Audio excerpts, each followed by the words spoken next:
సోనియా గాంధీకి పోయి చెవులో కాలిఫ్లవర్ పెట్టి సోనియాజీ తెలంగాణ భవిష్యత్తు బహుత్ సూపర్ హే, బంపర్ సూపర్ డూపర్ హిట్ హే అని చెప్తారు. ఆడ తెలంగాణ ప్రజలందరూ సోనియా గాంధీ పూజిస్తున్నారు అని పోయి చెప్పేసి వస్తారు అనమాట. ఇట్లుంటుంది వీళ్ళ పరిస్థితి.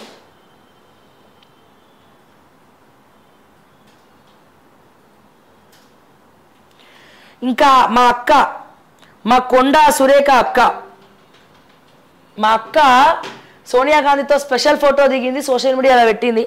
ఒకసారి మా అక్క ఏం పెట్టిందో కూడా చూద్దాం. ఓకే, ఢిల్లీలో సోనియాతో మంత్రి పొన్నం, ఆది శ్రీనివాస్ తదితర తెలంగాణ కాంగ్రెస్ నేతలు. ప్రజా సంక్షేమానికి పునరంకితం కండి. రాష్ట్ర కాంగ్రెస్ నేతలకు సోనియా రాహుల్ సూచన. ప్రజా సంక్షేమానికి పునరంకితం కావాలని కాంగ్రెస్ అగ్రనేతలు సోనియా గాంధీ, రాహుల్ గాంధీ తెలంగాణ కాంగ్రెస్ నేతలకు సూచించారు. గురువారం పిసిసి చీఫ్ మహేష్ కుమార్ నేతృత్వంలో కాంగ్రెస్ నేతల బృందం పార్లమెంట్లో వారిని మర్యాదపూర్వకంగా కలిసింది. ఈ బృందంలో పిసిసి చీఫ్ మహేష్ కుమార్ గౌడ్, మంత్రులు పొన్నం ప్రభాకర్, కొండా సురేఖ, ఎంపీలు కిరణ్ కుమార్ రెడ్డి, గడ్డం వంశీ, కావ్య, అనిల్, విప్లు, ఆది శ్రీనివాస్, బీర్ల ఐలయ్య, ఎమ్మెల్యే మక్కన్ సింగ్ ఠాకూర్. మరి మా రేవంత్ రెడ్డి పోలేదా? ఆమోదిస్తే 24 గంటల్లో బీసీ కోట అమలు. సంజయ్ కు పొన్నం సవాల్. ప్రధాని అపాయింట్మెంట్ బీజేపీ తీసుకోవాలి, సీఎంతో పాటు కలిసి వస్తాం. బీఆర్ఎస్ పాలనలో ప్రభుత్వ ఆస్తుల ధ్వంసం, మహేష్ గౌడ్. ఎస్, ఇక్కడ వీళ్ళందరూ ఒప్పుకుంటూ పోయారు కదా. మరి చెప్పిర్రా తెలంగాణలో ఏం జరుగుతుందో? సోనియా మేడంకి, సోనియాజీకి చెప్పారు.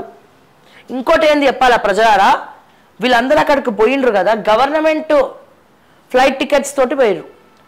అంటే ప్రజల సొమ్ముతోటి వీళ్ళు టికెట్స్, అంటే ఎస్ మంత్రులు వాళ్ళందరూ అంటే అనుకుందాం. ఇప్పుడు పిసిసి అధ్యక్షుడు ఉన్నాడు, కాంగ్రెస్ పార్టీ తరఫున బుక్ చేయాలి టికెట్. మరి గవర్నమెంట్ బుక్ చేసింది ఆ టికెట్ ఆయనకి, లేకపోతే ఎవరు బుక్ చేసిర్రు? సో ఇట్లా మాట్లాడుకుంటూ పోతే వీళ్ళందరూ కూడా జేబులలోకి వెళ్ళి పైసలు అయితే పెట్టలే. గవర్నమెంట్ తరపున ఫ్లైట్ ఛార్జెస్ టికెట్లు బుక్ చేసుకొని ఢిల్లీకి పోయినరు, అక్కడనే మకాం పెట్టిర్రు, అక్కడనే ఉన్నారు. మరి ఎప్పుడు వస్తారో ఏమో మరి. సో ఇంకా పెద్ద విషయం ఏంటంటే మా కొండా సురేఖ అక్క ఇంకా స్పెషల్. మా కొండా సురేఖ అక్క ఏకంగా బిజినెస్ క్లాస్లోనే పోయింది. ఎంత తెలుసా బిజినెస్ క్లాస్లో పోవాలంటే? మామూలు టికెట్ బుక్ చేసుకోవచ్చు కదా, ఎంత గవర్నమెంట్ పుక్కట్ల టికెట్లు ఇస్తే మాత్రము బిజినెస్ క్లాస్ బుక్ చేసుకొని మా ప్రభుత్వ ఖజానాను బురుడి కొట్టేయడం కాకపోతే ఏందక్క మా కొండా సురేఖ అక్క. అండ్ అట్లనే నాట్ ఓన్లీ కొండా సురేఖ అక్క, వీళ్ళందరూ కూడా గింతే. ప్రభుత్వ డబ్బు, కాంగ్రెస్ పార్టీ డబ్బులకి వెళ్ళి ఫ్లైట్ టికెట్లు పెట్టుకోలే, మా గవర్నమెంట్ పైసలకి వెళ్ళి పెట్టుకున్నారు మీరు ఫ్లైట్ ఛార్జులు. కాంగ్రెస్ పార్టీ వేరు, గవర్నమెంట్ వేరు. గవర్నమెంట్ అంటే పబ్లిక్ ట్యాక్స్. మా ప్రజల సొమ్ములు ఒక పక్క పైసలు లేవు. 6 గ్యారెంటీలు ఇస్తామంటే పైసలు లేవు. రైతు భరోసా ఏమంటే పైసలు లేవు. రైతు బంధు ఏమంటే పైసలు లేవు. రుణమాఫీ చేయమంటే పైసలు లేవు. ఇందిరమ్మ ఇల్లు ఇమ్మంటే పైసలు లేవు. మహాలక్ష్మి పథకం ఇమ్మంటే పైసలు లేవు. తులం బంగారం ఇమ్మంటే పైసలు లేవు. ఆశా వర్కర్లకు పైసలు లేవు. రిటైర్ ఉద్యోగస్తులకు పైసలు లేవు. గవర్నమెంట్ ఎంప్లాయీస్కి 5 డిఏలు లేవు. మా గురుకులాలలో పిల్లలకు పురుగులన్నం మంచాన్నం పెట్టడానికి పైసలు లేవు. కాస్మెటిక్ ఛార్జెస్ ఇవ్వడానికి పైసలు లేవు. అన్నిటికీ పైసలు లేవు. నన్ను ఎవరు నమ్మట్లే, నాకు అప్పు పుట్టట్లే. ఇటువంటి డైలాగులు చెప్పుకుంటా గవర్నమెంట్ సొమ్ములకు వెళ్ళి మీరు మాత్రం పైసలు ఉంటాయి. ఫ్లైట్ టికెట్లు బుక్ చేసుకోనికి, ఢిల్లీకి పోనీకే. ఫ్లైట్ టికెట్లు ఢిల్లీకి పోనీకి బుక్ చేసుకోనికి మాత్రం పైసలు ఉంటాయి. మా 6 గ్యారెంటీల సంక్షేమ పథకాలు ఇయనికి పైసలు ఉండవు. రైతుల కాడికి వచ్చేసరికి పైసలు ఉండవు. రైతు బంధు చేయనికి పైసలు ఉండవు. నేను అడుగుతున్న బట్టి విక్రమార్క గారిని అడుగుతున్నా, ఖమ్మం సాక్షిగా వరద బాధితులకు పైసలు మీరు కలెక్ట్ చేసారు కదా, వరద బాధితులకు ఎప్పుడైనా పోయి మళ్ళీ సాయం చేసినవా?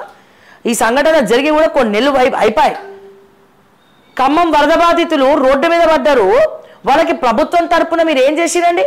బాలకృష్ణ చెక్ ఇచ్చే, కేంద్ర ప్రభుత్వం పైసలు ఇచ్చే, సెలబ్రిటీలు అందరూ వచ్చి ముందరకు వచ్చి చెక్కులు ఇచ్చే.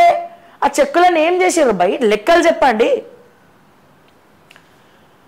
ఇప్పటి వరకు మళ్ళా అయిపోయి ఎండాకాలం పోయి మళ్ళీ వర్షాకాలం వస్తుంది, మళ్ళీ వరదలు వస్తాయి. గతంలో చేసే వరద సాయమే మీరు చేయలే. మళ్ళీ ఇంతమంది మంత్రులు ఉన్నారు, ఒక ఖమ్మంలో 3-4 ఉన్నారు. ఏమిటికండి? మొత్తం పైసలన్నీ గవర్నమెంట్ జేబులకు వెళ్ళి కాదు, మా పబ్లిక్ ట్యాక్స్లకు వెళ్ళి కాదు మీరు ఫ్లైట్ టికెట్లు పెట్టుకోవాల్సింది, మీ సొంత జీతాలకు వెళ్ళి పెట్టుకోండి. జీతం ఇస్తుంది కదా, ఎమ్మెల్యేకి జీతం ఇస్తుంది, ఎమ్మెల్సీకి జీతం వస్తుంది, అందరికీ జీతాలు వస్తున్నాయి. మీ కాంగ్రెస్ పార్టీ ఫండ్ నుంచి ఫ్లైట్ టికెట్లు బుక్ చేసుకోండి. మా గవర్నమెంట్ ట్యాక్స్, గవర్నమెంట్ మేము కట్టే పబ్లిక్ ట్యాక్స్లకు వెళ్ళి ఒక్క రూపాయి వాడినా మీరు లెక్కలు చెప్పాలి. ఎందుకంటే ఏం చేద్దామన్న అప్పులైనాయి, కుప్పలైనాయి, తుప్పలైనాయి, తుప్పు పట్టిపోయినాయి, ఏవో నమ్మట్లైన డైలాగులకు మాత్రమే పరిమితమైనటువంటి కాంగ్రెస్ పార్టీ 6 గ్యారెంటీలకి డబ్బులు లేవని చెప్పేసినటువంటి, తెగేసి చెప్పేసినటువంటి కాంగ్రెస్ పార్టీ మీరు మాటమాటికి ఢిల్లీలో కోనికి మాత్రము, ఆ ఢిల్లీలో బస ఏర్పాట్లు చేసుకోనికి మాత్రం, విందులు వినోదాలు చేసుకోనికి మాత్రం పైసలు వచ్చినాయా? ఏడికెళ్ళి వచ్చినాయి మరి పైసలు? దానికి కూడా అప్పు చేసిండ్రా? దయచేసి